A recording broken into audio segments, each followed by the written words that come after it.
Angela entered her pastor's office. Unfortunately to her, she saw a big python, filled with blood and red oil. What happened next will leave you speechless.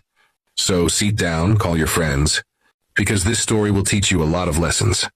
Before we dive in, don't forget to hit the like button.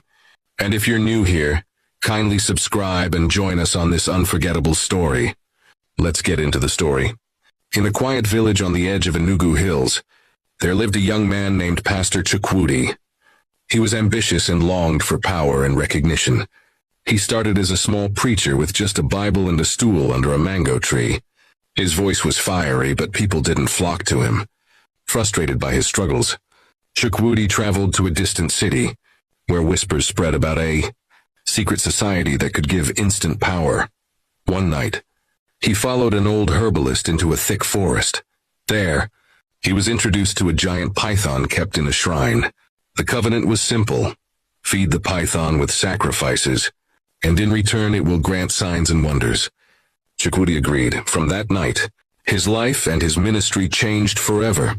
When he returned to the village, miracles began to happen. A lame man walked after Chukwudi touched him.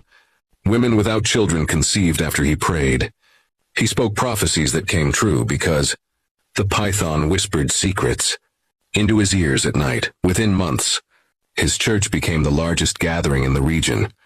Thousands came every Sunday. Politicians knelt before him. Market women brought offerings, and villagers declared, "Surely this is a man of God." Pastor Chukwudi was generous. He built a borehole for the community, shared rice and oil during Christmas, and even paid school fees for some children. But behind his generosity was the python's instruction: the more they love you, the more their destinies belong to me. At night, he returned to his office where a hidden chamber was dug beneath the floor. There in a clay pot the python rested. He anointed it with palm oil and goat's blood. Each time the serpent's eyes glowed, and new power flowed into his hands. A young man seeking breakthrough was told to kneel.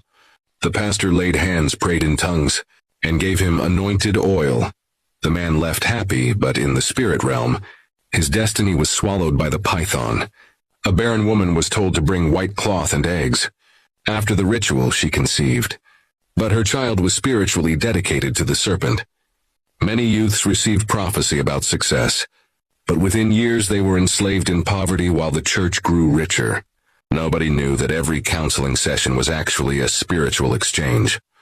Pastor Chukwudi gave freely: bags of rice at Christmas, scholarships for children, boreholes and water for villagers.